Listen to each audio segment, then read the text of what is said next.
রাজশাহী চিনি কলের প্রশাসনিক ভবনে হামলা চালিয়ে ভাঙচুর ও লুটপাট করেছে দুর্বৃত্তরা।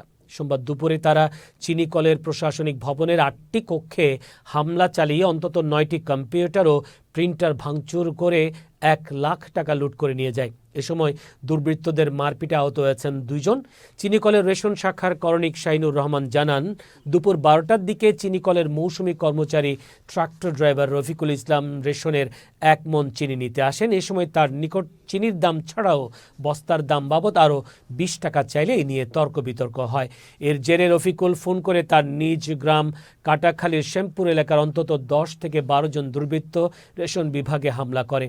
কাটাখালী থানার ওসি আব্দুল মতিন জানান, অভিযোগ পেলে তদন্ত করে ব্যবস্থা নেওয়া হবে।